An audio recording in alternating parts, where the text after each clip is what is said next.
Close your eyes and listen to the rain, because for Takoda Collins, the darkness was the only witness to a systemic collapse.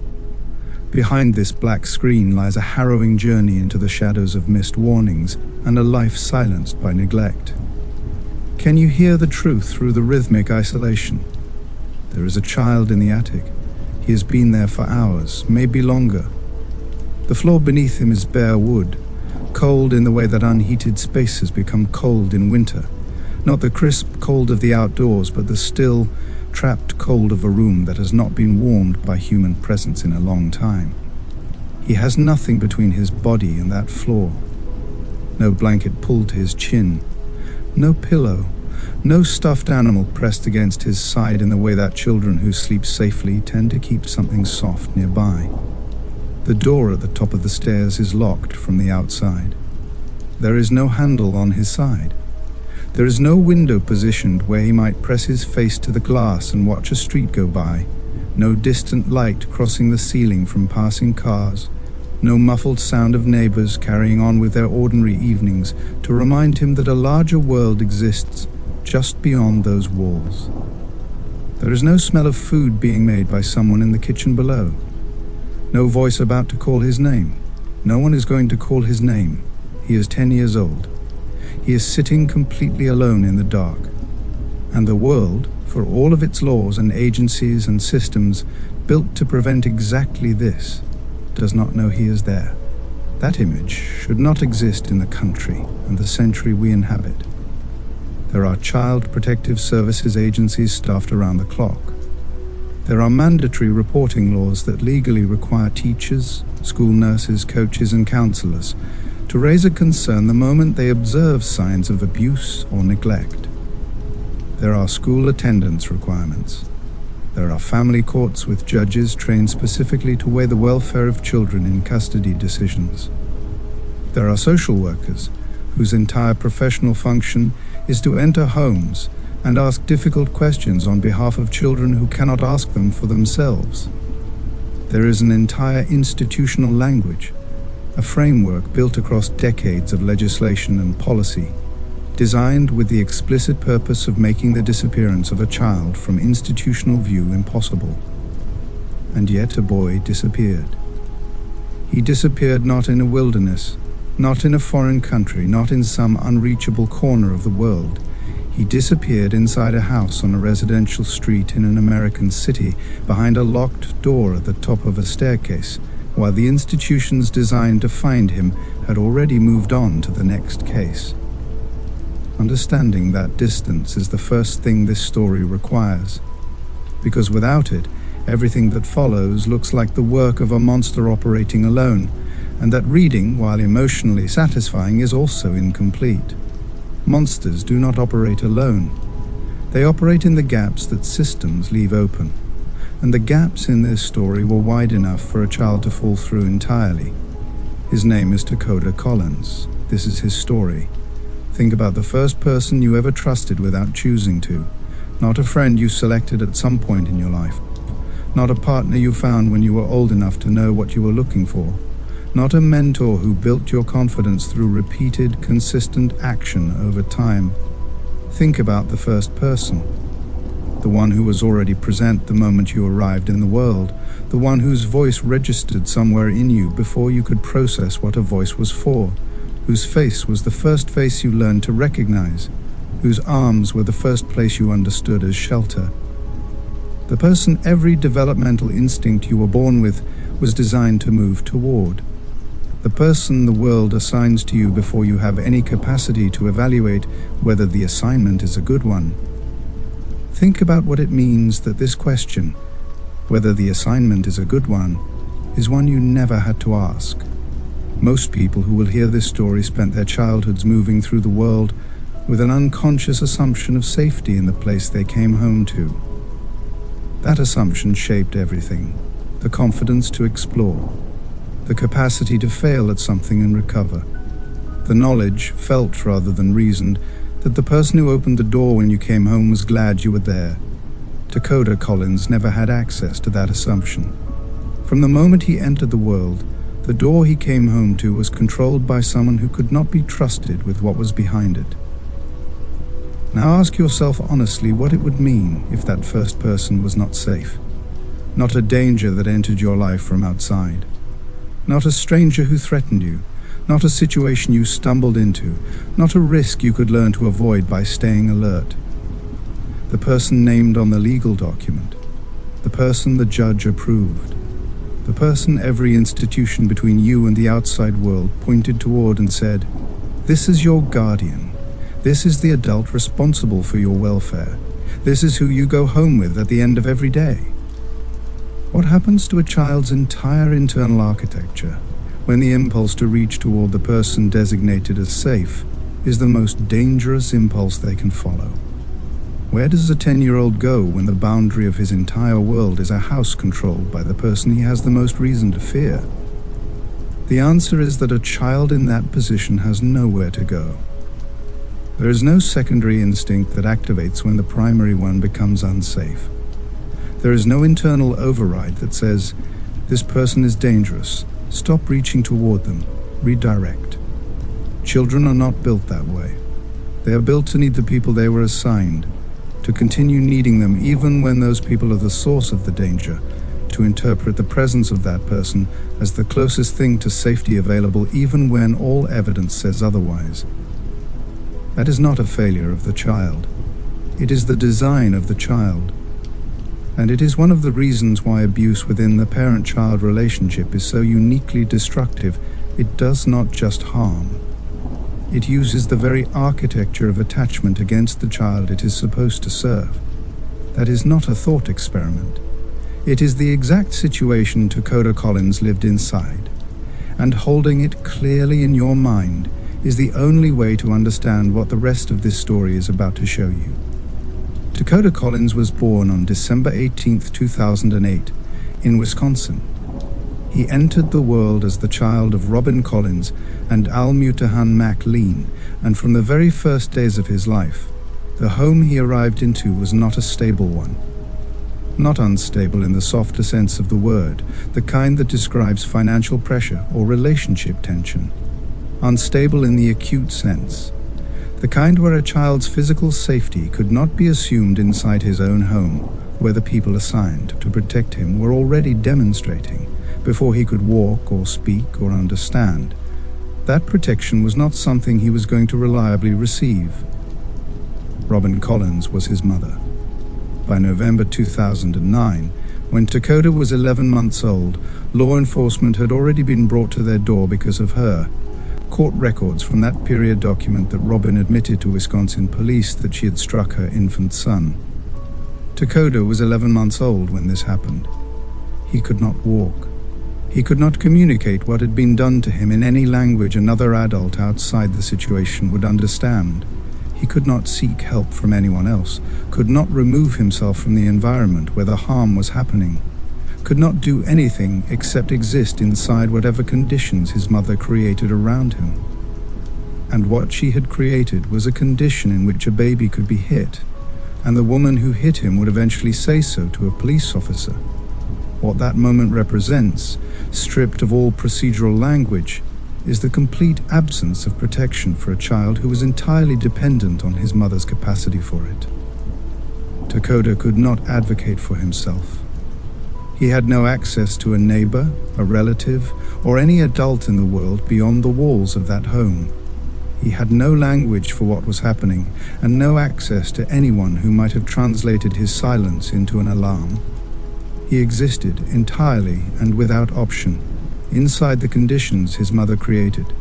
When she admitted what she had done, the system finally saw what Takoda had been living inside. But it only saw it because she said so. And before she said so, nothing in that child's world had any mechanism for making the harm visible. The legal system responded to what Robin admitted. She was placed on probation and lost custody of Takoda. From a procedural standpoint, the system had worked. A report was generated. A court intervened. A child was separated from a demonstrated source of harm. The outcome, as documented on paper, looked like accountability functioning the way it was designed to function. But beneath the clean resolution of the paperwork, a question went unanswered. If Robin Collins had proven she could not be trusted to keep her son safe, where was he going to go? and who was going to ensure that wherever he went was genuinely better than where he had been. In the years that followed her loss of custody, Robin did not find the kind of stability that might have allowed a court to reconsider her role in her son's life. In 2011, she publicly told a local newspaper that she had been using drugs. She did not say this in the context of a court proceeding or a treatment program. She said it to a reporter, on the record, in print. The probation she had been placed under following the custody loss was revoked. She was sent to prison.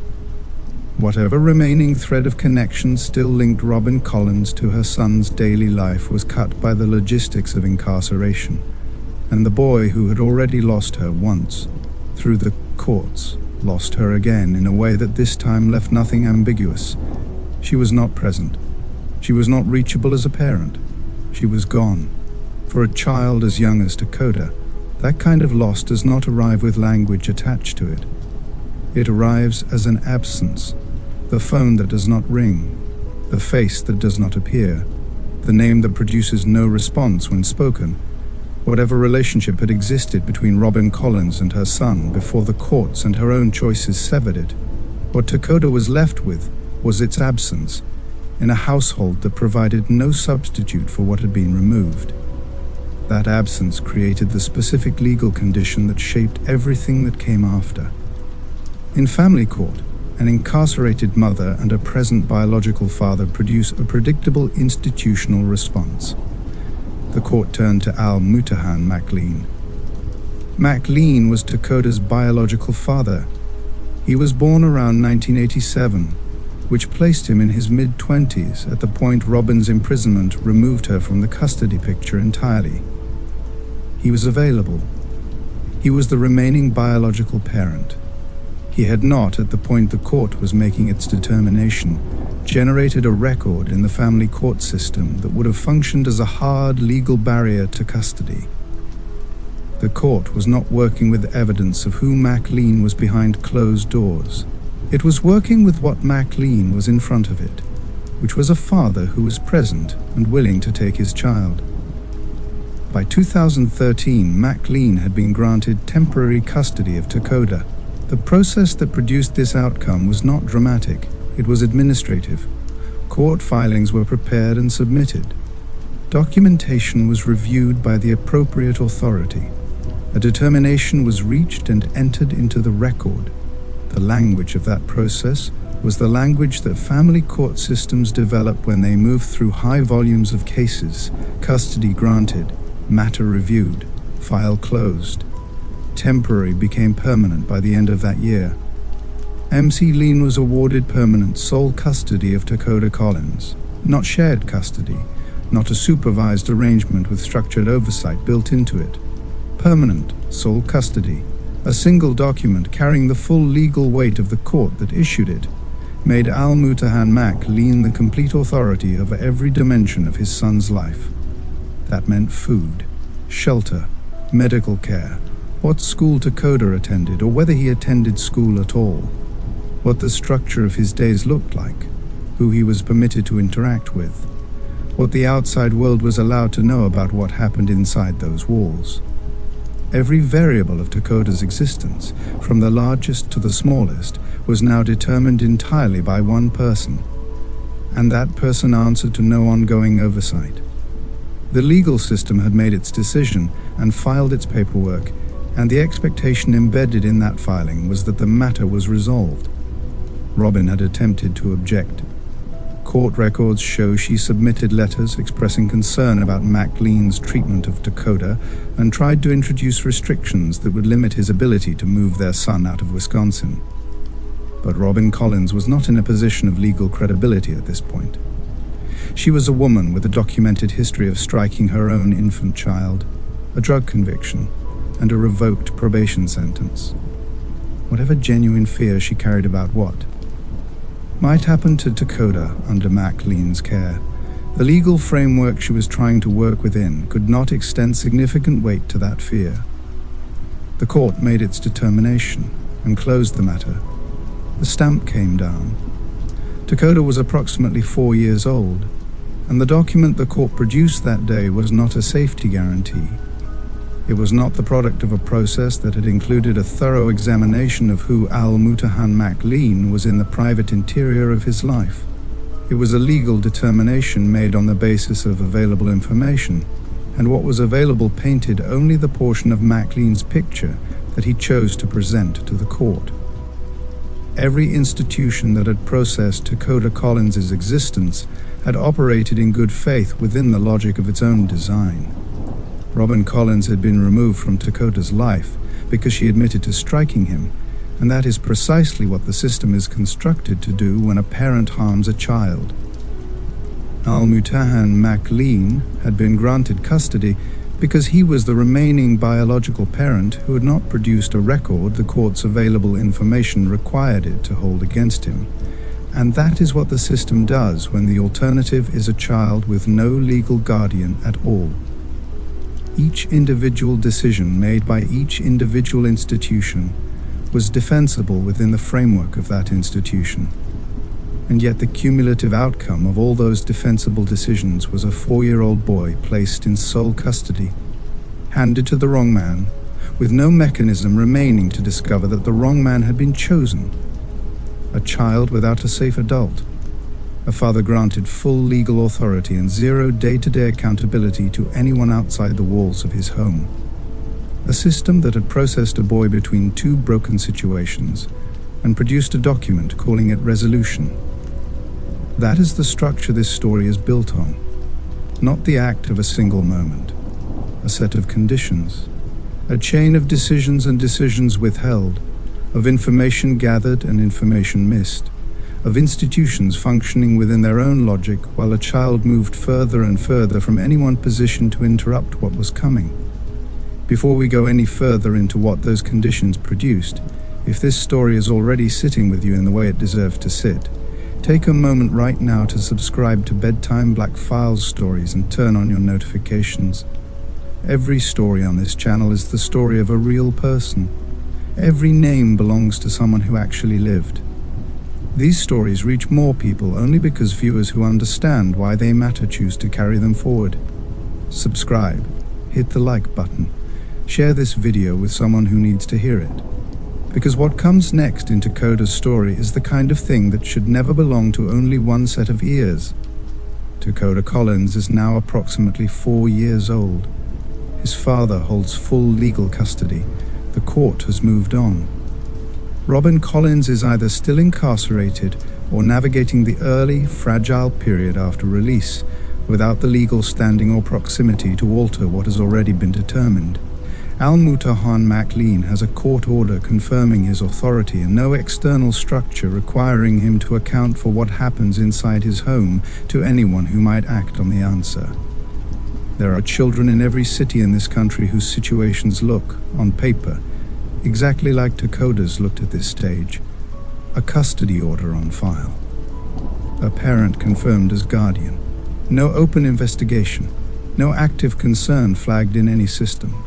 A legal status that reads as resolved because the court processed it and produced a determination. The paperwork says the child is provided for. The paperwork cannot see through walls.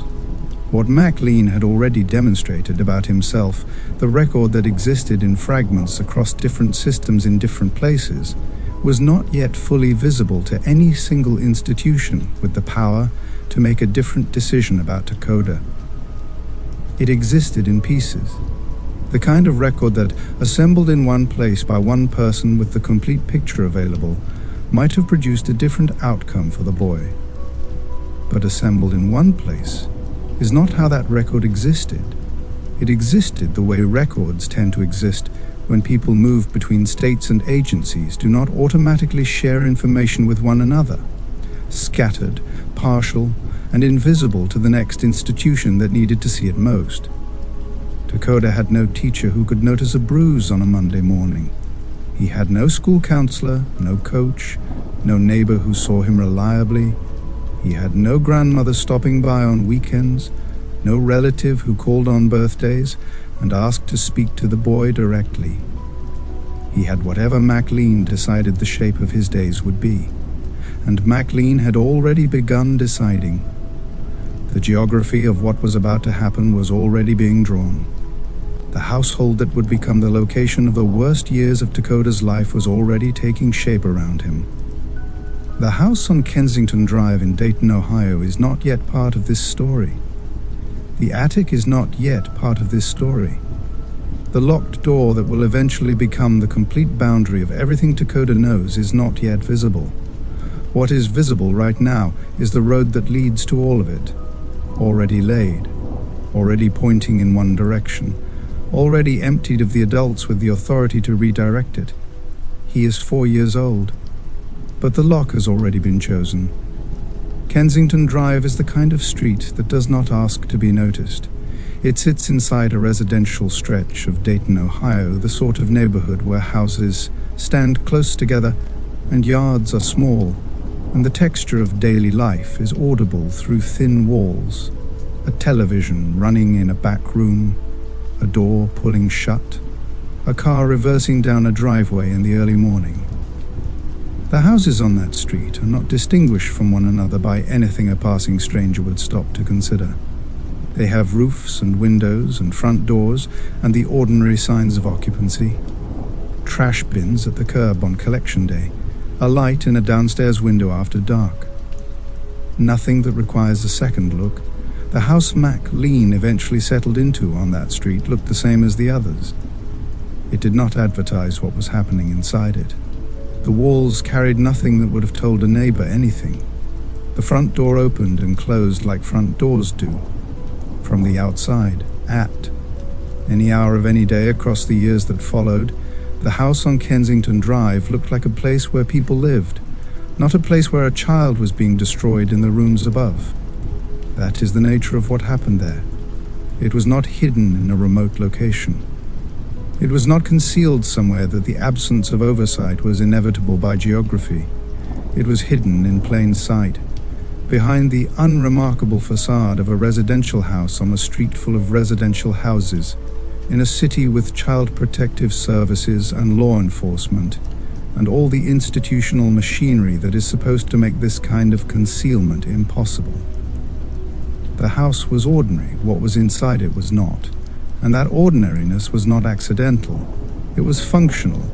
A house that drew attention would have required McLean to manage the attention. A house that disappeared into its street required nothing from him except that he maintained it at a level of appearance consistent with the houses around it, which he did, for years. But before this story settles into that house and what happened within it, it has to trace the road that brought McLean and Takoda there. Because Kensington Drive was not a beginning, it was a destination. The final stop on a route that MC Lean had constructed carefully, one state line at a time, in a way that ensured no single institution along the path would ever hold a complete picture of who he was or what he intended to do with the child in his care. When McLean received permanent sole custody of Takoda in late 2013, Wisconsin was not where he intended to remain. In early 2014, he relocated the household to Union City, Tennessee. The move was within his legal rights as the custodial parent. No court order kept him inside Wisconsin's borders. No agency had established a mechanism to follow Takoda across state lines and maintain any form of welfare oversight once the family crossed into a new jurisdiction. What the Wisconsin system knew about McLean, the fragments of concern and documented history contained within its records, stayed in Wisconsin. Tennessee received whatever McLean chose to carry with him, plus whatever formal child welfare records happened to follow through the processes that are supposed to transfer information between states, but do not always do so completely or without delay. Robin Collins had attempted to stop this move before it happened. Court records confirm that she filed letters with Wisconsin courts trying to limit McLean's ability to relocate Takoda out of state. Those letters were not her first attempt to raise a flag about McLean's treatment of their son. She had already been expressing concern through whatever legal channels remained available to her, naming the danger in the limited, credibility-damaged way that was the only way available to her. But Robin Collins is standing in a Wisconsin courtroom at that point was measured against the documented record of her own failures. A history of striking her infant son, a drug conviction, a revoked probation sentence. The system heard her concern and weighed it against who she was in its files. The move to Tennessee was not blocked. From Tennessee, the household moved again. McLean communicated his intention to relocate once more, this time toward Pennsylvania. Among the paperwork he submitted was a signed, notarized document in which Robin appeared to consent to Takoda living with McLean in Pennsylvania. Robin later told the court that she had not signed that document freely. She said she had been pressured.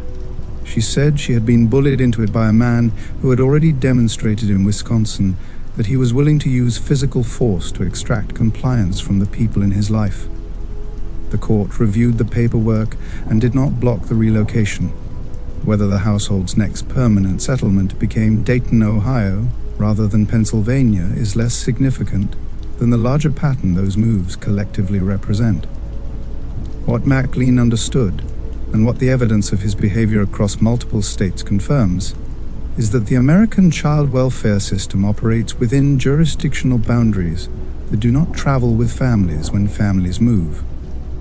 Each new state, each new county, each new agency begins from whatever information it has been formally provided. It does not inherit the institutional memory of the jurisdiction the family left. It does not know what was suspected but never proven. It does not receive the letters Robin filed.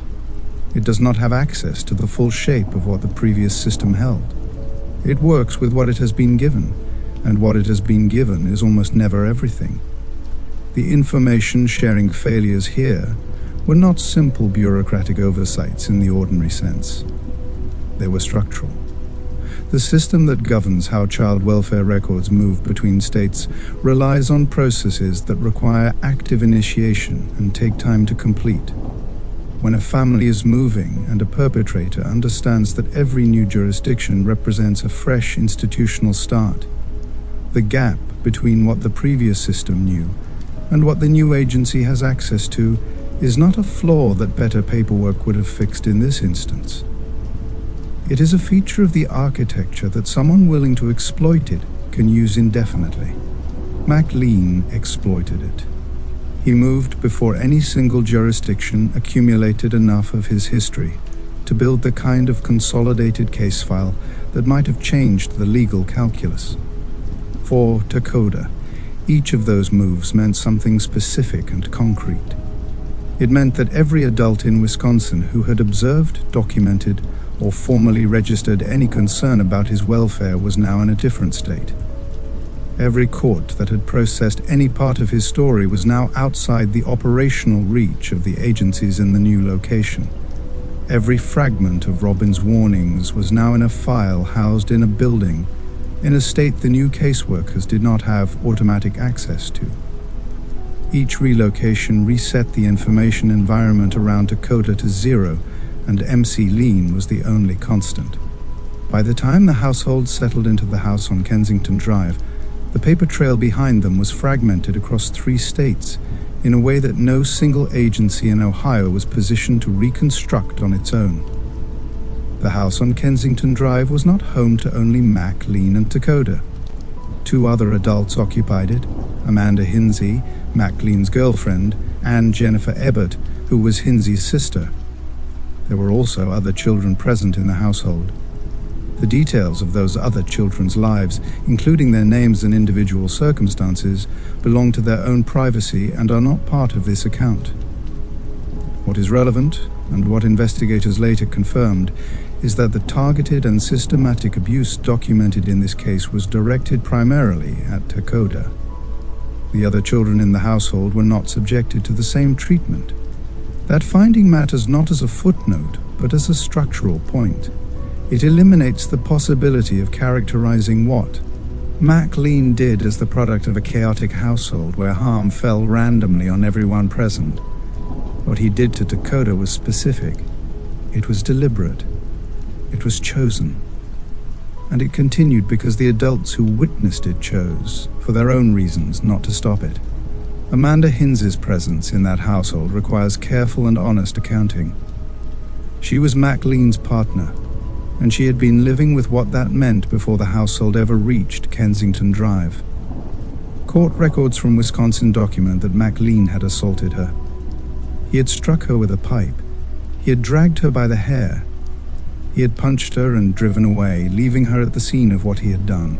Charges were filed in connection with that assault and were later dismissed, which meant the legal system registered the incident, opened a file, and closed it without lasting consequence for McLean.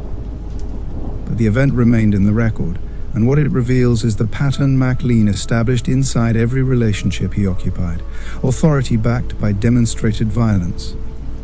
Compliance maintained through the knowledge that resistance carried a physical cost.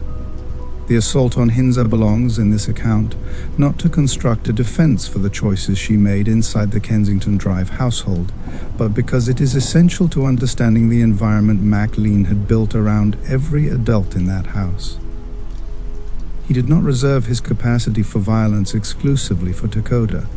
He had already used it against Hinza directly. That history shaped the conditions inside the household in ways that are real and documentable, even as the legal system correctly declined to allow those conditions to cancel out the responsibility she carried for what she failed to do. Hinza made choices. The court concluded that those choices enabled Takoda's suffering to continue across years when intervention was possible.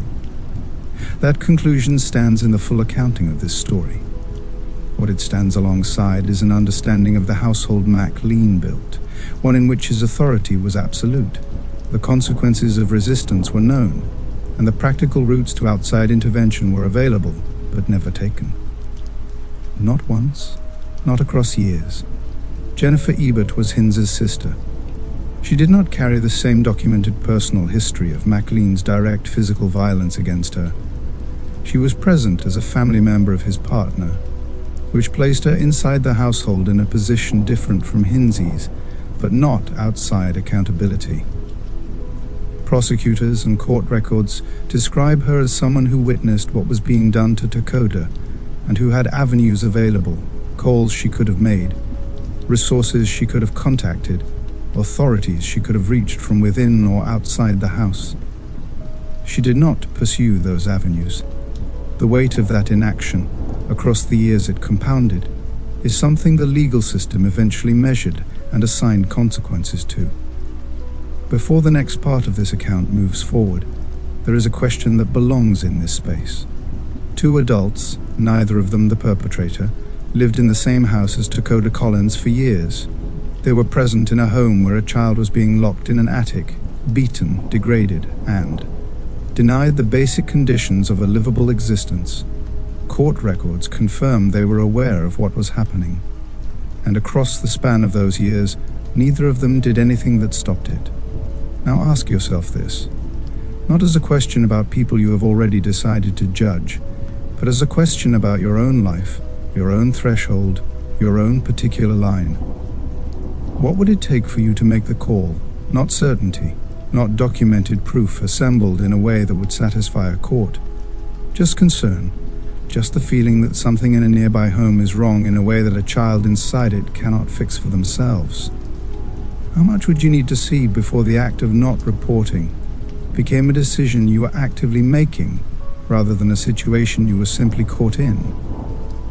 This question closes no comfortable distance.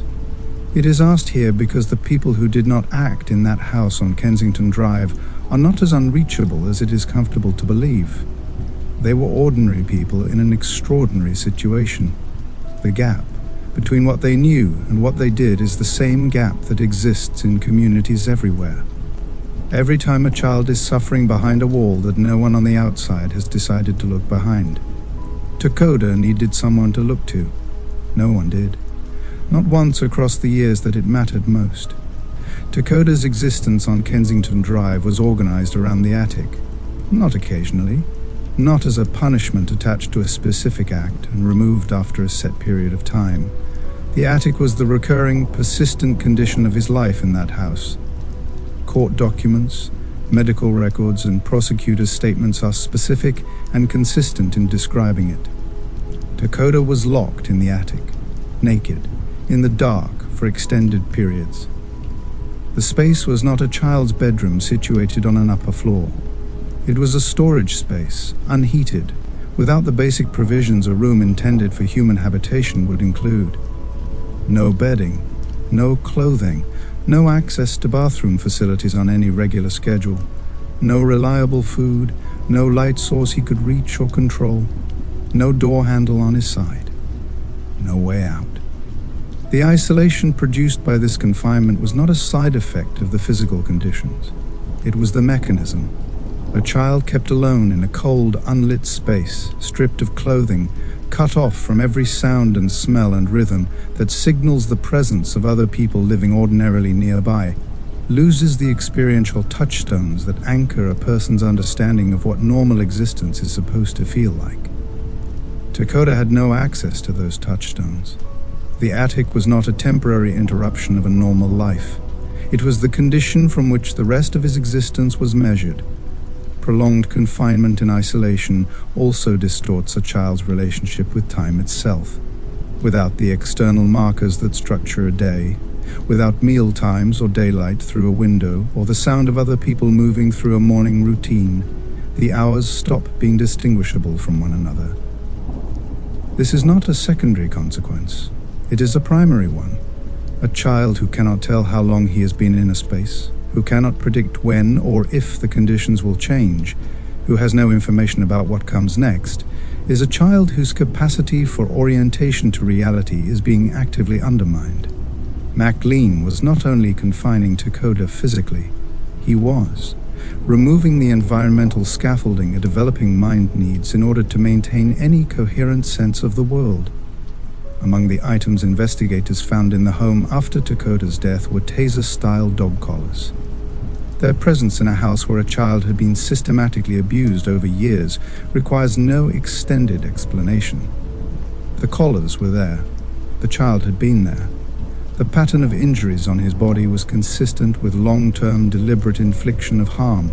The collars fit the established pattern. Court documents also cite a specific practice that prosecutors described as evidence of purposeful degradation. As part of the treatment MC Lean imposed on Takoda, the child was forced to consume his own feces. This is documented in the legal record because prosecutors argued it was not reactive violence or a punishment that escalated beyond its original intent. It was designed. Its purpose was not physical harm in isolation. It was the systematic removal of every remaining layer of dignity a child might otherwise retain under conditions of sustained physical abuse. McLean was engineering the destruction of the internal world a person needs in order to understand themselves as someone whose survival matters.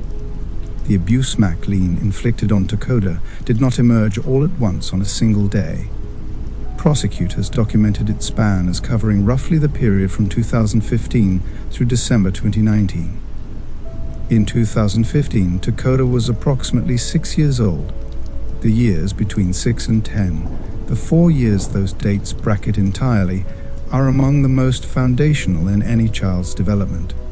They are the years in which a person's sense of self is constructed, in which the world beyond the immediate household begins to expand, in which the capacity for trust and the understanding of one's own worth are either built or broken. Every one of those years for Takoda Collins was consumed by MC Lean's violence. The physical abuse included belt beatings, stress positions, meaning Takoda was compelled to hold physically demanding postures for sustained periods, a method that produces pain through prolonged muscular strain, without leaving the concentrated evidence of a single strike. Beatings with objects. Direct physical force, applied repeatedly across years in patterns that the medical and forensic record later confirmed through documented scars, bruises, and healed injuries, entirely consistent with long-term systematic violence. The sexual abuse McLean perpetrated against Takoda across this period is addressed as part of the same sustained record because the legal proceedings treat it as such. It was not a single incident. It was a recurring element within the comprehensive system of harm McLean maintained against his son from 2015 onward. The distinction this story requires the audience to hold is the one between violence that is reactive and violence that is systematic. Reactive violence has a trigger. It erupts in response to a specific event, an argument, a perceived provocation, a moment of anger that crosses a line. Systematic torture operates differently. It is not triggered. It is maintained. It does not return because something provoked it. It returns because its continuation is the objective. The legal system eventually applied to what McLean had done the word the evidence required. Torture, not assault, not abuse in the general sense of the word. Torture, purposeful, sustained, organized suffering inflicted on a person held captive by the legal structure that was supposed to protect him. Understanding that distinction matters because it changes what we're looking at when we look at Al-Mutahan McLean. We are not looking at a man who lost control. We are looking at a man who was in control, who maintained that control deliberately across 4 years, and who built a system inside his household designed to sustain the harm he was inflicting without producing the kind of evidence that external institutions could see. The cruelty was not chaotic. It was organized. It was the product of daily, sustained intent. What McLean built inside the house on Kensington Drive across 4 years was not a household where violence sometimes happened. It was a system with Takoda as its subject, the attic as its containment mechanism, the isolation as its perimeter, and the absence of any external oversight as the condition of its survival. If you have stayed with this story this far, you understand something that a headline or a court summary cannot communicate. This was not one night. It was 4 years. It was a structure maintained across years in a house on a residential street in a city with systems designed to prevent it. Share this video, pass it to someone who needs to hear it. The comments section is open, and what belongs there more than anything else right now is a simple question for anyone watching. Is there a child in your life, in your neighborhood, in your extended family, who is never seen outside the house they live in? A child no one outside the household ever talks about or runs into. If that question produces a name in your mind, say something to someone who can act on it. Subscribe to Bedtime Black Files stories. Like this video, because these stories change nothing by themselves. They change things when the people who hear them decide to carry them somewhere useful. Among all the elements that kept Takoda invisible to the institutions designed to protect children, one stands as the most direct and the most preventable. He was homeschooled. Homeschooling is a legitimate educational path chosen by families across the country for reasons that are valid and that produce outcomes, in the overwhelming majority of cases, that serve children well. That statement belongs in any honest discussion of what homeschooling meant in Takoda's specific situation, because the issue here is not the practice itself. The issue is the way McLean used it. In a traditional school setting, Takoda would have appeared in a building every day where adults carried a legal obligation to notice and report signs of harm. A teacher observing that a child consistently arrives in long sleeves on warm days. A school nurse conducting a routine examination and finding bruising inconsistent with normal childhood activity.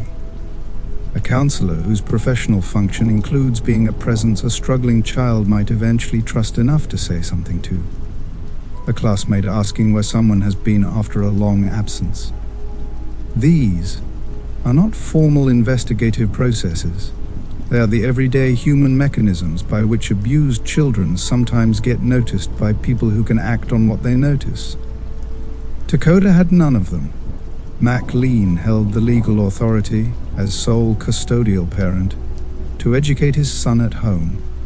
That authority did not require him to demonstrate to any external body that actual education was occurring, that any curriculum was being followed, or that any educational progress was being measured by someone outside the household. There was no inspection schedule. There was no requirement that Takoda be seen regularly by any adult who did not already live in that house. The decision to homeschool removed the last remaining point of consistent, structured external contact between Takoda and any institution positioned to notice what was being done to him. This connects directly to the jurisdictional fragmentation described earlier in this section. The moves across Wisconsin, Tennessee, and Ohio had already ensured that no consolidated record of McLean's history reached any single agency in Dayton. The homeschooling ensured that once MC Lean was established in Dayton, no new record of Takoda's condition could be generated from the outside. No attendance file, no school photographs, no teacher observations, no counselor notes, no classmate interactions, no institutional presence in Takoda's life at all beyond the court order that had placed him there and the man that court order had handed him to. The house on Kensington Drive sat on a public street in a city with active welfare infrastructure. Takoda inside it might as well have been unreachable. By the autumn of 2019, something inside the house on Kensington Drive had shifted. The abuse had structured Takoda's existence for 4 years, and across those 4 years it had maintained its terrible consistency. But consistency is not the same thing as stasis. What the evidence from late 2019 reflects is not a sustained routine, but an acceleration. The violence in the final months of Takoda's life was operating at a different intensity than what had preceded it. Prosecutors would describe it, in the measured language of sentencing proceedings, as an escalation, as something moving toward a terminus. Takoda Collins was 11 days from his 11th birthday. He had survived every year of McLean's custody, not through rescue, not through intervention, through the bare, unremarked fact of still being alive inside a system of harm that had not yet reached its conclusion. He was still 10 years old. He was still in that house. The attic was still there. The lock was still on the outside of the door, and the man who held full legal authority over every dimension of his existence had no remaining mechanism outside that house, holding him accountable for what he did inside it. December 2019 was arriving. What happened in that house in the days leading to December 13th did not arrive without history behind it. It arrived at the end of a road built across years, across state lines, inside a household, constructed to remain invisible. The next section of this story documents what was waiting at the end of that road. It begins on a specific date. It begins on a Friday. And it does not end the way any story involving a 10-year-old boy should ever end. Takoda Collins deserved to see his 11th birthday. He deserved to grow up. He deserved all of it.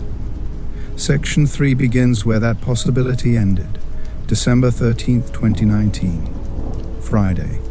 That date does not arrive in this story the way dates usually arrive in factual accounts, as a point of reference or a marker on a timeline the audience absorbs from a comfortable distance. It arrives as a threshold.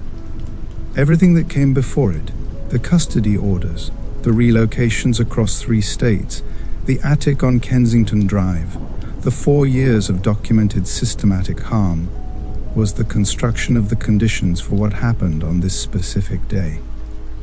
Everything that follows is what those conditions produced when they reached their conclusion. This section lives entirely on the other side of that threshold, and it requires from the audience the same steadiness it requires from the narrator who is telling it. Not detachment, not emotional distance, steadiness, the willingness to remain present for the full account of what happened to a real child in a real house in a real American city, because he deserves nothing less than a full account told without flinching and without excess. Before this section proceeds, there is a factual error from Section 2 that must be corrected directly and without qualification. Section 2 stated that Takoda Collins was 11 days from his 11th birthday on December 13th, 2019. That figure was wrong. Takoda was born on December 18th, 2008.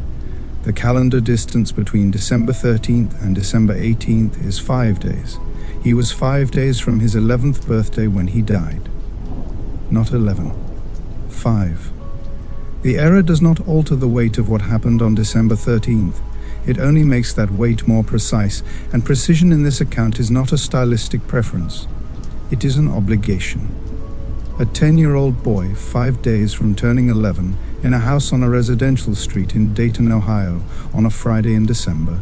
The narration that follows draws exclusively from prosecutors' statements delivered at sentencing, from court filings, from medical records, and from the findings of the Montgomery County Coroner's Office.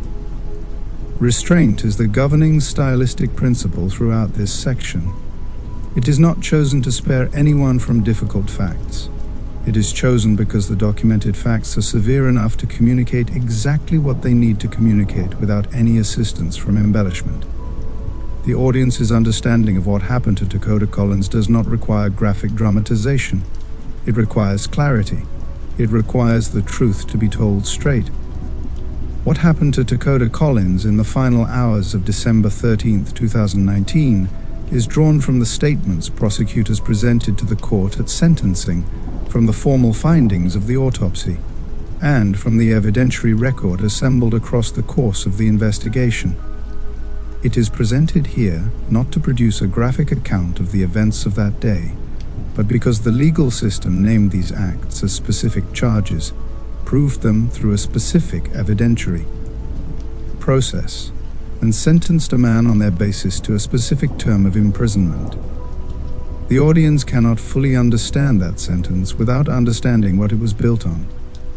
On December 13, 2019, inside the house on Kensington Drive, Al-Mutahan McLean subjected Takoda to a concentrated and escalating sequence of physical assaults. The beatings that occurred that day were not a single act, they were a sustained sequence of acts. Prosecutors described McLean punching Takoda, elbowing him, deliberately standing on the child's body, placing the full weight of an adult man on a 10-year-old boy in a way that would later be identified by the coroner as a contributing cause of death. These were not impulsive acts generated by a moment of lost control. They were acts committed by a man who had been practicing precisely this kind of violence against this child for 4 years. What changed on December 13th was not the nature of the acts. It was their intensity, which had been building since autumn 2019 in a direction that the forensic record would ultimately confirm led only one way. The violence also included what prosecutors and the coroner's findings identified as water-based trauma. Takoda was subjected to submersion and to conditions involving forced exposure to water that produced a physiological crisis the coroner would later formally document. The autopsy identified submersion in water as one of 3 contributing causes of death, which means the water-based harm was not a brief moment that passed. It was sustained. It was applied deliberately. It was used as a method against a child who was already in a state of profound physical distress from the other violence surrounding and intertwined with it. The sexual assault connected to December 13 involved a broken chair leg. This detail appears in court records and in the statements prosecutors presented at sentencing. It is included in this account because it is part of the documented record of what happened, because the legal system charged McLean with it, and because a complete account of the events of December 13, 2019 cannot honestly omit what the court itself did not omit. The restraint in this telling is not a protective measure. It is a stylistic principle. The audience is given what is necessary to understand the legal and human reality of what was done, and no more than that. The facts, stated plainly, are already devastating enough. What the events of December 13 represented, in the context of the 4 years that preceded them, was not a departure from an established pattern. They were the endpoint of a trajectory that the evidence had been describing since 2015. The escalation McLean had been building toward through the autumn of 2019 had not slowed or reversed. It had continued in the direction it had always been pointing, with the force and the duration of the violence increasing until the body at the center of it could no longer sustain what was being done to it. At some point during the events of that afternoon, Takoda Collins became unresponsive. The cumulative effect of the blows, the water, the sustained violence of those hours on a body that had been absorbing systematic harm for 4 years had reached the point at which that body could no longer maintain a response to what was being done to it. He was 10 years old. He was 5 days from turning 11. The house around him was as quiet as a house on a residential street in Dayton, Ohio ever is. And in that ordinary quiet, Al-Mutahan McLean picked up a phone. McLean called 911. He reported to the emergency dispatcher that his son had suddenly collapsed. He provided the address on Kensington Drive. He used the framing a parent would use if a child had experienced an unexpected medical event, something sudden and unpredicted, something the parent had not caused and could not have anticipated. An ambulance was dispatched to Kensington Drive. Paramedics arrived. Takoda was transported to Dayton Children's Hospital, where he was pronounced dead. The framing McLean chose for that 911 call is not an incidental detail. It is evidence. Understanding why requires recognizing what the act of placing the call reveals about McLean's state of mind in the moments after Takoda became unresponsive. A person who calls 911 to report that a child has suddenly collapsed, who frames the call in the terms of an uninvolved witness to an unexpected medical event, is a person who understands that calling 911 is the required procedural step when a child stops responding, and that how the call is framed will shape the initial response of the people who receive it. McLean was not acting in blind panic. He was not a man who had just experienced something he did not understand. He was a man who had been present for and responsible for everything that produced the state Takoda was in, who understood that state was going to be visible the moment anyone else looked at Takoda's body, and who had already begun constructing an explanation before the paramedics knocked on his door. At Dayton Children's Hospital, the explanation encountered the people most qualified to test it. Medical staff who work in pediatric hospitals develop, through training and accumulating professional experience, the capacity to recognize the difference between a child whose death is consistent with an unexpected medical event and a child whose body presents the physical record of sustained, externally inflicted harm over time. Injuries from different periods of healing, scarring patterns inconsistent with ordinary childhood accidents. Bruising is distributed across the body in ways that do not accumulate from a single episode or from the kind of self-directed activity children engage in. The physical presentation of Takoda Collins's body when it arrived at Dayton Children's Hospital was not consistent with the sudden collapse McLean had described. It was consistent with something else entirely, something the medical staff recognized, documented, and reported. A child abuse investigation was initiated. The Dayton Police Department was notified. Detectives were dispatched to the hospital directly. The investigation into the death of Takoda Collins had begun, set in motion by the 911 call the man responsible for that death had placed when the child he was responsible for stopped breathing. The investigation would move through the hospital, through the house on Kensington Drive, through the formal processes of forensic analysis and witness interviews and legal proceedings, and it would eventually arrive in a courtroom in Montgomery County, Ohio. That arrival, and what the courtroom produced, belongs to the final section of this story. Detectives from the Dayton Police Department spoke with Al-Mutahan McLean at the hospital. They asked him to account for what had happened to his son. McLean told them that Takoda had behavioral problems, that the child had mental health issues of a specific nature, that those issues manifested in self-destructive behavior, in acts Takoda directed against his own body. On December 13, 2019, Takoda had thrown himself to the floor and beaten himself, that every injury the medical staff at the hospital was observing, and every injury the investigation would subsequently document, was the result of what Takoda had done to himself, not of anything McLean had done to Takoda. Each element of that account was placed, by the investigation that followed, against the evidentiary record. Each element encountered a specific, documentable problem. The claim that Takoda's injuries were self-inflicted was not supported by the forensic profile of what those injuries looked like. Self-inflicted injuries have identifiable characteristics in terms of their location, their type, their distribution across the body, and their staging across different time periods. The injuries documented on Takoda's body did not match those characteristics. The distribution of harm was inconsistent with self-harm. The nature of the injuries, including evidence of external force applied with significant intensity from another person, was inconsistent with self-harm.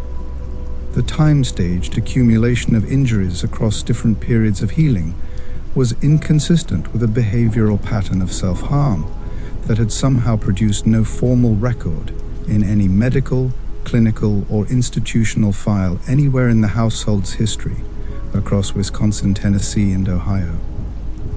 The claim about behavioral and mental health issues encountered a related problem.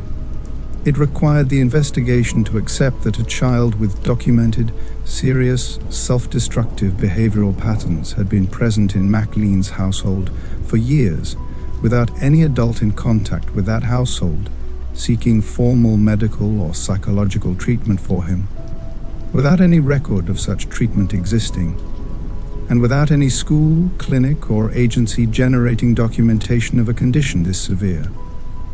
The investigation found no such records. The homeschooling arrangement McLean had established meant there was no school-based behavioral record. The absence of any external institutional contact with Takoda meant there was no clinical record. The claim required the existence of documentation that simply did not exist. The claim also confronted its most direct challenge in the accounts of the two adults who had lived inside the Kensington Drive household throughout the years McLean was describing. Amanda Hinze and Jennifer Ebbett had information about what daily life in that house actually looked like. When investigators spoke with them, what they described did not align with the narrative McLean had constructed. It aligned with what the physical evidence was already describing from a different direction. The investigation was hearing the same story from multiple independent sources, and none of those sources was telling the story McLean had chosen to tell. What emerged from the convergence of medical evidence, physical evidence, witness accounts, and forensic analysis was not an alternative interpretation of ambiguous facts. It was the replacement of a fabricated account with the documented, corroborated, convergent record of what had actually happened to Takoda Collins. The investigation had not constructed a narrative. It had assembled evidence from multiple independent sources until those sources, examined together, described one consistent picture.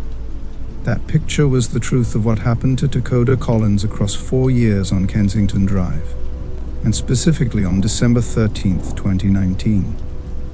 Investigators obtained a search warrant for the house on Kensington Drive. The warrant authorized a systematic physical examination of the environment in which Takoda Collins had lived and in which he had died. The attic was there, accessible, physically present in the house in the location described by the accounts that were emerging from the investigation. Investigators entered that space and found it consistent with what the record indicated had been its purpose.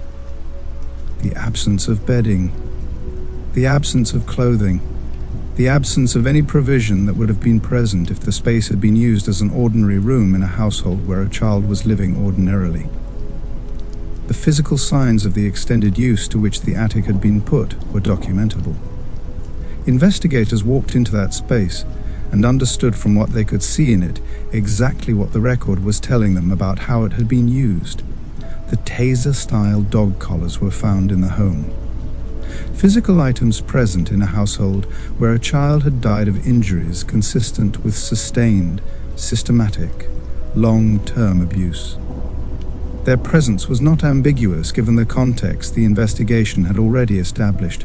They were documented, collected, and entered into the evidentiary record as physical confirmation of the pattern the medical findings and witness accounts were describing. The overall physical state of the space where Takoda had been confined was documented by investigators who recorded what they observed. The conditions of that space were consistent with the accounts that had been provided about the nature and duration of the confinement, and they extended the physical evidentiary record the investigation was building toward the charges that would follow. Amanda Hinze and Jennifer Ebert provided statements to investigators in the course of the investigation. What they described, the conditions in the household, the treatment Takoda had received across the years the abuse had been running, the specific circumstances of the days and weeks leading to December 13th, corroborated the picture the physical evidence and medical findings were assembling. Their accounts placed specific events in specific context. They described, as people who had been physically present inside that household across those years, what they had directly witnessed. The investigation received their statements and incorporated them into a record that was becoming, from multiple independent directions, a consistent and detailed account of what Takoda Collins' life on Kensington Drive had actually looked like. The Montgomery County Coroner's Office conducted the formal autopsy that produced the official legal determination of Takoda Collins' cause of death. The finding was not a single cause. It was 3 causes identified as operating in combination, and each of them must be understood in human terms rather than allowed to remain in the clinical shorthand of a medical report. Blunt force trauma is the formal medical documentation of what repeated, forceful physical impact applied to a human body produces inside that body over time. It is the record of what the beatings of December 13th caused in Takoda, compounding and building on the accumulated physical toll of 4 years of prior harm. The coroner's identification of blunt force trauma as a contributing cause of death means that the physical force MC lean applied to Takoda's body on December 13th was severe enough, and the prior physical damage to Takoda's body extensive enough, that the violence of that specific day participated directly in ending his life. Not incidentally, directly, as a documented, forensically confirmed causal factor. Compressive asphyxia is the condition produced when external pressure applied to a person's body prevents the chest and lungs from functioning with enough normal capacity to sustain adequate respiration. It is what happens to a child's ability to breathe when an adult stands on him. The act prosecutors described, McLean placing his weight on Takoda's body, produced a physiological condition that the coroner's office was able to identify and formally document as a component of what caused Takoda Collins to die. The finding is not inferential. It is the medical documentation of a specific mechanism of harm producing a specific fatal outcome. Submersion in water, the third contributing cause, documents the physiological consequences of the water-based harm prosecutors described in their sentencing statements. The coroner's finding in this category reflects that Takoda's body underwent the specific internal stresses that result from forced contact with water under conditions preventing normal respiratory function. Combined with the blunt force trauma and the compressive asphyxia, this component completes the picture of what the investigation, the autopsy, and the legal proceedings collectively named 3 separate mechanisms of harm applied in combination and in sequence to one child in one house on one day. The autopsy converted what Al-Mutahan McLean had done into a formal, permanent, legally admissible document. It gave the investigation the forensic foundation on which the charges that followed were assembled and the conviction that resulted was built. Within days of Takoda Collins' death, 3 people were arrested. Al-Mutahan McLean was taken into custody and indicted on multiple felony counts. The charges included murder, rape of a person under the age of 13, kidnapping, child endangerment, and felonious assault, along with charges related to torture. Each of those charges carries a specific meaning in relation to what the evidence documented. Murder means that Al-Mutahan McLean caused the death of Takoda Collins. The 3 causes identified in the coroner's report, the blunt force trauma, the compressive asphyxia, the submersion in water, were the direct result of what McLean did and that what McLean did ended a life.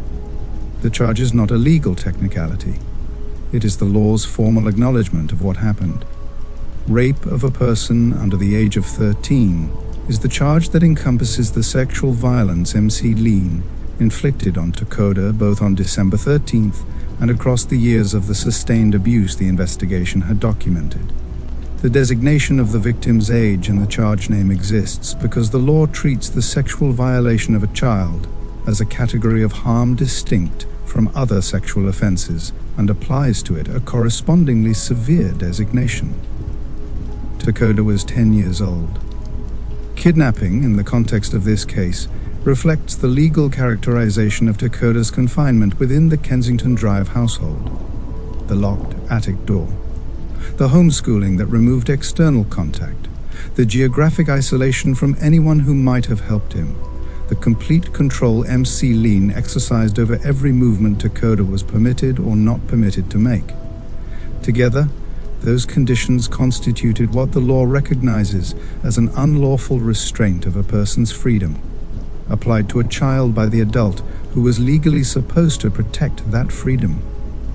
Child endangerment and the related felonious assault and torture-based charges represent the legal system's accumulated accounting of the 4 years preceding December 13. The pattern the investigation documented, the attic, the instruments found in the house, the physical record on Takoda's body, every element of the sustained campaign of harm that McLean had maintained against his son from 2015 through 2019 was captured within the framework of charges the grand jury returned. Amanda Hinzer was arrested and charged with multiple counts of child endangerment. The charges reflected the investigation's conclusion that she had been present in a household where a child was being systematically tortured, that she had direct knowledge of what was happening to Takoda across years of its occurrence, and that she had made no effective effort to stop it or to alert the authorities whose function was to respond to exactly what she was witnessing. Jennifer Ebert was arrested and charged with multiple counts of child endangerment on the same factual basis. Presence, knowledge, inaction, across years, in a house on Kensington Drive in Dayton, Ohio, where a 10-year-old boy named Takoda Collins was being destroyed inside a locked attic, while the legal system that was supposed to protect him had no way of seeing through the walls. 3 arrests, 3 sets of charges, the legal system doing what it is built to do when the evidence assembled by investigators, medical examiners, and forensic analysts reaches the threshold of what it can formally name and prosecute. The process of naming what had been done to Takoda Collins in the language of law was not a bureaucratic function. It was the first formal acknowledgement by an institution with the authority to demand consequences that what had happened to a 10-year-old boy in a house on Kensington Drive was real, that it was documented, and that it carried a cost that the law was now prepared to collect. Before this story moves into its final section, take a moment with what you have just heard. If Takoda Collins had been a child you loved, a child whose name you said regularly, whose face you knew, whose birthday you put in your calendar, what would you want the world to do with this story? Not with the sentence, with the story itself.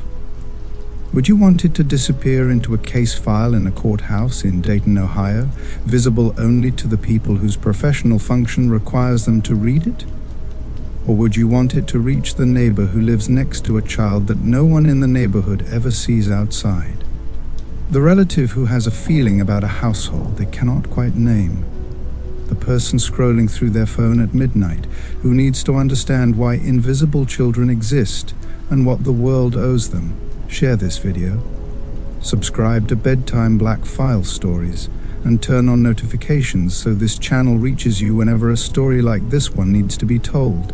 Leave a comment with Takoda's name, like this video, and pass it to someone who needs to hear it, because the only thing this story can still do for him, 5 days before the birthday he did not get to have, is exist in the awareness of enough people that it demands something lasting from the world that failed him.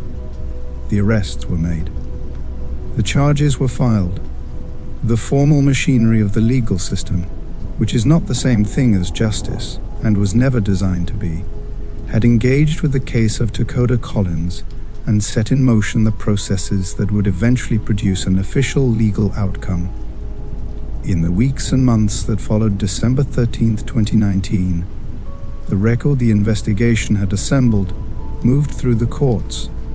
Medical findings, autopsy results, physical evidence from Kensington Drive, witness statements, forensic analysis, all of it organized into the case files that would eventually sit in a courtroom in Montgomery County, Ohio, and produce verdicts. Those verdicts would carry the formal names the legal system uses. Guilty pleas entered, charges admitted, sentences imposed, cases closed. They would represent the system completing the function it is designed to complete when the evidence presented to it meets the legal standards it applies. But a sentence is accountability formalized in years behind a wall. It is not a resolution.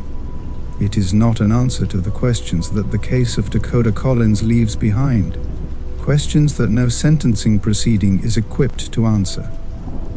How does a child become this invisible to every system designed to see him? What would have had to be different, at which specific points in his life, for the outcome to have been different? What does the existence of this case demand from the country that produced the conditions for it? Those questions live in the final section of this story. Section 4 is where the full sentences are rendered, where the prosecutor who publicly named the systemic failures that enabled what happened is given his full accounting, where Robin Collins is given the complex and difficult space her perspective deserves, and where the lessons this story carries are drawn out with the precision and the weight that Takoda Collins, who was 5 days from his 11th birthday on the day he died, is owed. His name was Takoda Collins, and he deserved everything that was taken from him. The courtroom is next, and what it produced, in the way of formal accountability and sentencing, deserves to be rendered fully, alongside the necessary reckoning with the systems and the failures that allowed a boy to reach that house in the first place. September 8th, 2021, a courtroom in Montgomery County, Ohio. Nearly 2 years after the ambulance left Kensington Drive. Nearly 2 years after the investigation began in the corridors of Dayton Children's Hospital, moved to the attic on the second floor of a residential house and assembled itself into a case file that told the story of 4 years of documented, systematic harm inflicted on a 10-year-old boy by his own father. Nearly 2 years of legal proceedings, of evidence being organized and presented, of the machinery of justice doing the slow, deliberate work that justice requires before it can produce an outcome with legal standing. On September 8, 2021, Al-Mutahan McLean stood in a Montgomery County courtroom and entered a guilty plea. He admitted to murder. He admitted to rape of a person under the age of 13. He admitted to kidnapping. He admitted to child endangerment. He stood before a judge, before prosecutors, before the full record of what the investigation had assembled, and said, on record, that he had done these things to Takoda Collins. There is no rendering adequate to that moment. A man admitting, in the formal language of a criminal proceeding, to murdering, raping, kidnapping, and torturing his own child. The weight of what McLean said does not require embellishment. It requires space. Space to be heard. Space to be understood as what it was, the only acknowledgement he ever gave that what he had done was real. That acknowledgement came on September 8th, 2021. Takoda Collins did not live to hear it. He was 5 days from his 11th birthday on the day he died. When a defendant enters a guilty plea to charges as serious as the ones McLean admitted to, the legal process does not simply accept the plea and move immediately to sentencing. It requires the factual basis of the charges to be placed on the record. It requires the prosecution to stand before the court and explain in the formal language of the law what the defendant is admitting to having done. Prosecutors laid out the full record of what had been done to Takoda Collins. the attic on Kensington Drive where he had been confined, locked, naked, in the dark, for extended periods across years. The belt beatings and the stress positions and the instruments found in the house. The sexual abuse that had been a recurring element of the sustained harm MC Lean inflicted across the 4-year documented span of the abuse. The forced consumption of feces, cited in the legal record as evidence of purposeful degradation. The escalation of the final weeks of 2019, the events of December 13th, the beatings, the water, the broken chair leg, the acts that produced 3 separate causes of death in a 10-year-old boy's body. All of it was placed before the judge as the factual basis for the charges McLean was admitting to having committed. The judge who received that account characterized the case in terms the record reflects. The case was described as among the most horrific the court had encountered. That characterization, from a judge whose professional function involves exposure to the worst cases the legal system receives, is not rhetorical. It is a professional assessment. When a judge describes a case as among the most horrific they have seen, the audience sitting with this story has permission to understand the full scope of what that assessment means. September 8, 2021, was where the investigation that began on the floor of Dayton Children's Hospital arrived at its formal legal conclusion. The case the law had built across 22 months was acknowledged, on the record, by the man who had made it necessary. September 29, 2021. Al-Mutahan McLean was sentenced to 51 years to life in prison. The mathematics of that sentence requires a moment of clarity. McLean was in his early 30s at the time of sentencing, born around 1987. 51 years to life means he will not be eligible to apply for release until he has served a minimum of 51 years of that sentence. A man in his early 30s who receives a 51-year minimum becomes eligible for release consideration, if ever, in his early 80s. The legal and practical reality of the sentence is that Al-Mutahan McLean will die in prison. Not because any single provision of the sentence states that explicitly, but because the mathematics of 51 years applied to a man in his early 30s produce no other realistic outcome. The audience is not being invited to feel satisfaction at this. Satisfaction is not the appropriate response to a sentence made necessary by the death of a child. What no sentence can do, and what this one cannot do, is restore a single day of the 10 years Takoda Collins lived, or the years beyond 10 that he deserved to live and did not. The sentence means McLean will not walk freely through the world Takoda died in. It does not mean that the world is whole. Amanda Hinze and Jennifer Ebert did not go to trial. Both entered guilty pleas to the charges against them. Hinze pleaded guilty. Her sentence reflected the legal system's accounting of her role, which the investigation and the proceedings had established as secondary to McLean's, but real in its own right and significant in its contribution to the conditions that ended Takoda's life. Her sentence was shorter than McLean's, reflecting the distinction the law draws between the person who committed the primary acts and the people whose inaction made those acts possible to sustain over years. The distinction is meaningful. It does not make her sentence symbolic. She received a substantial prison term. Ebert similarly pleaded guilty to the child endangerment charges filed against her. Her sentence reflected the secondary but genuine culpability the investigation had established, presence, knowledge, available options not taken across years. Her sentence, like Hinze's, was shorter than McLean's and reflected the legal system's effort to assign proportional accountability to the people who had contributed to Takoda's situation through their choices to remain silent.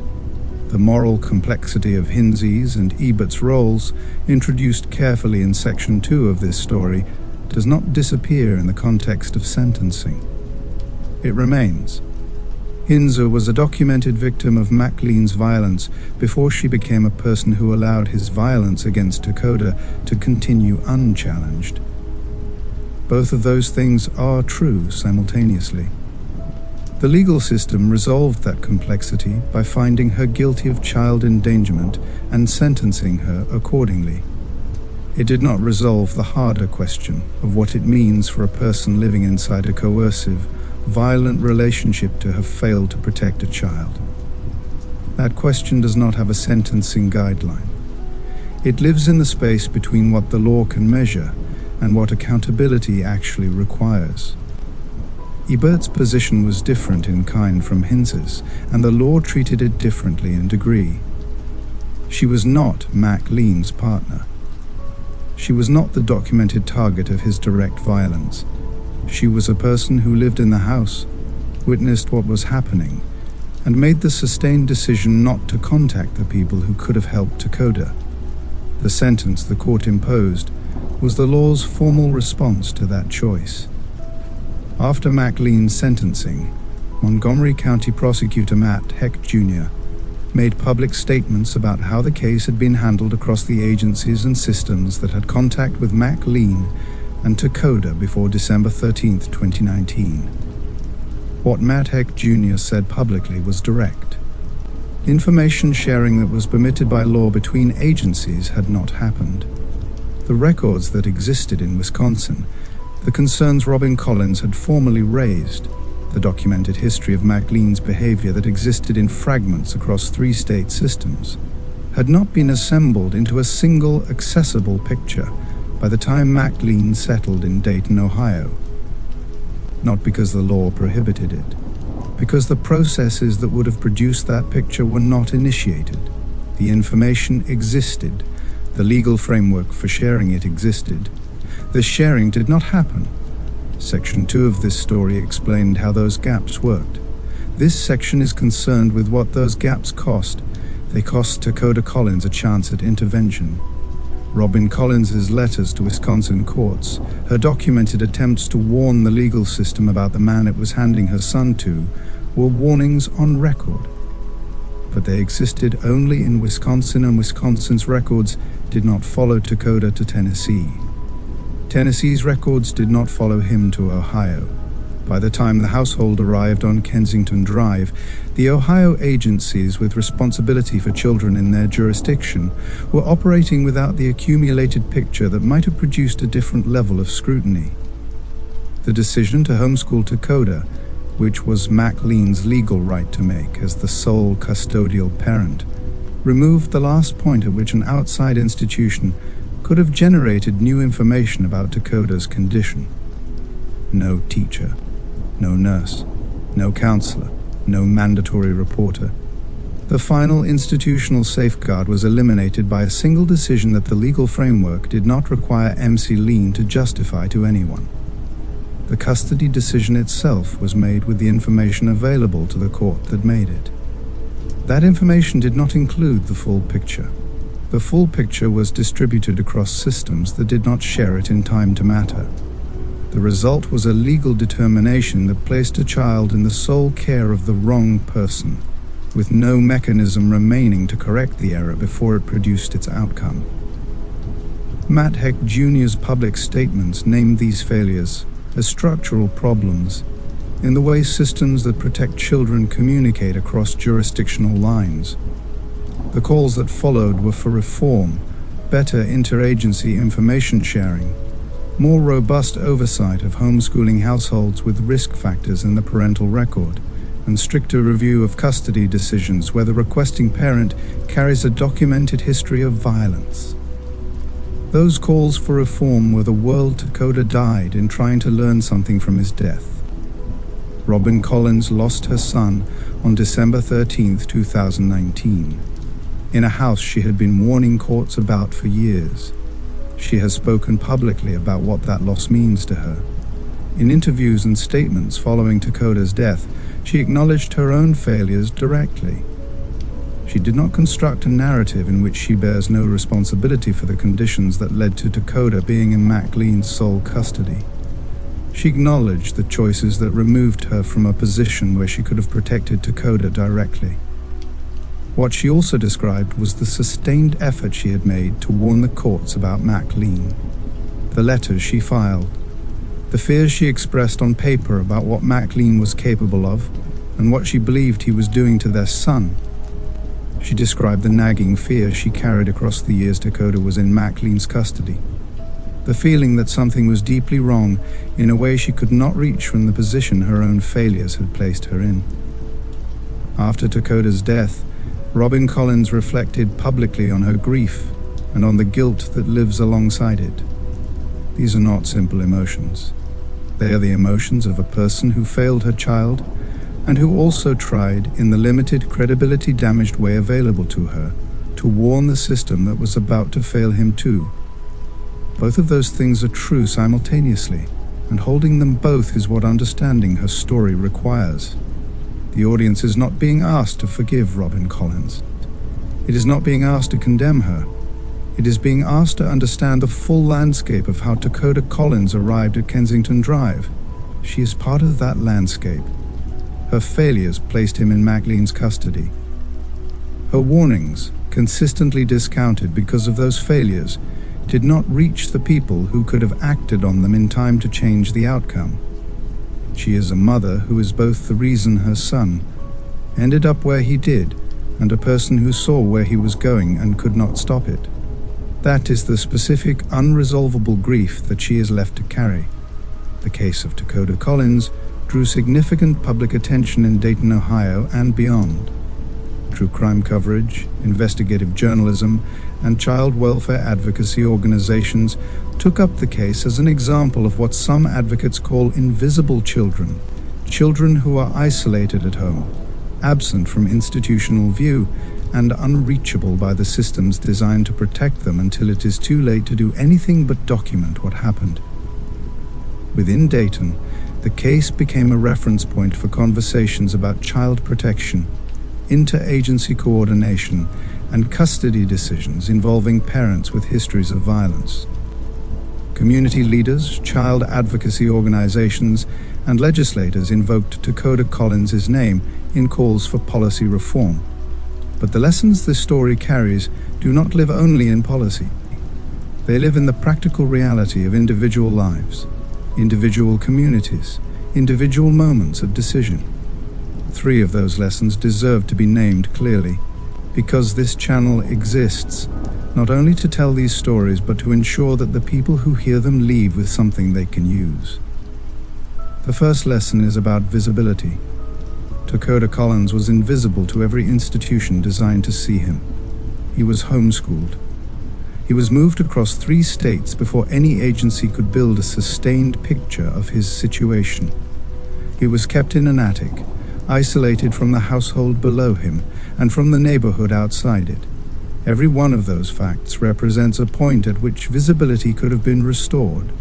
A custody decision that included more rigorous scrutiny of the requesting parent. A child welfare system that shared information automatically across state lines when a family with a documented history of concern relocated. A legal framework that required some form of external contact with homeschooled children in households where risk factors existed in the parental record. Visibility is not only a policy question, it is a community question. It is the question of what a neighbor owes the children living near them, what a family member owes the children in their extended family, what a community owes the children it does not see. Takoda was invisible because the systems designed to see him failed. He was also invisible because no individual person in proximity to his situation asked the question that might have produced a different answer. The second lesson is about the difference between legal authority and moral fitness. A custody order is a legal instrument. It is not a character assessment. It is not a guarantee of safety. It is the formal documentation that a court has made a determination based on the information before it, and it grants the recipient of that determination legal authority over a child. It does not evaluate whether that person is morally equipped to exercise that authority without causing harm. Al-Mutahan McLean had a custody order. The custody order did not make him safe. The legal authority it granted him was used against the child it was supposed to protect. The lesson for communities and for systems is the question of how that gap is addressed, how the distance between what a legal determination can assess and what a parent actually is can be measured more accurately before a child's life is placed entirely inside it. The third lesson is about the position Amanda Hinze and Jennifer Ebbett occupied, and about the question their failure to act raises beyond the scope of their individual accountability. They are not the lesson. The lesson is the question their situation points toward. What does it take for a person living inside a coercive, violent household to make the decision to protect a child when protecting a child means confronting the person who controls the environment they are also surviving in? The answer is not simply courage. Courage is not a resource that can be mandated. The answer involves structures, accessible, confidential reporting systems, legal protections for people who report abuse from within households where they may themselves face risk, support infrastructure that makes reporting a viable option rather than a choice between two forms of danger. The women in that house failed Takoda Collins. The lesson they leave behind is not only a judgment on that failure, it is a demand that the world they lived in provide better options to the people facing that situation in households everywhere. Takoda Collins was 10 years old when he died.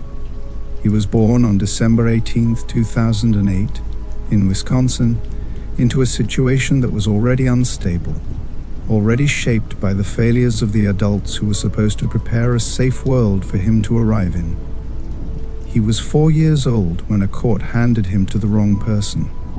He was 6 years old when the documented abuse began. He was 10 years old, 5 days from turning 11, when he died in a house on a residential street in Dayton, Ohio, on a Friday afternoon in December.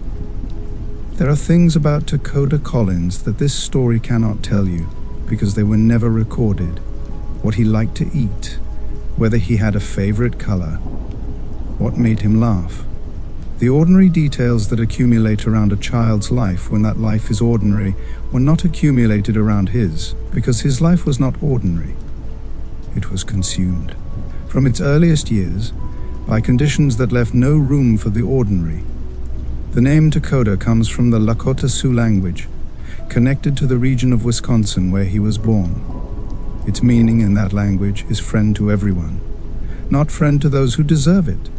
Not friends with those who treat you well, friend to everyone. It is an expansive name, a generous name. The name of someone who was supposed to move through the world with openness, building the kind of connections that the word friend implies. He did not get to find out who he would have been.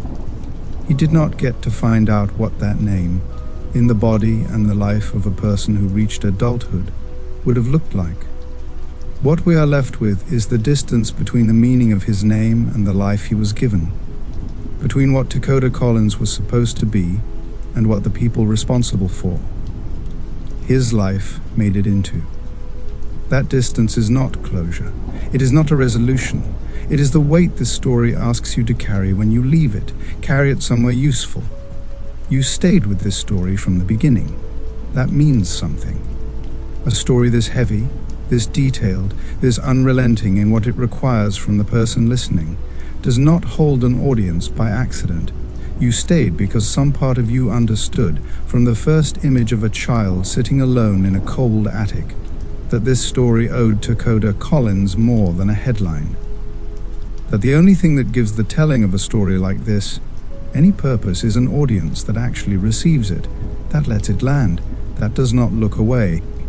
This channel exists because these stories belong in the world, not as entertainment alone, not as a curiosity, as a collective memory, as the record of real lives that ended in ways they should not have ended, told carefully, told completely, and told to people who understand that the telling matters.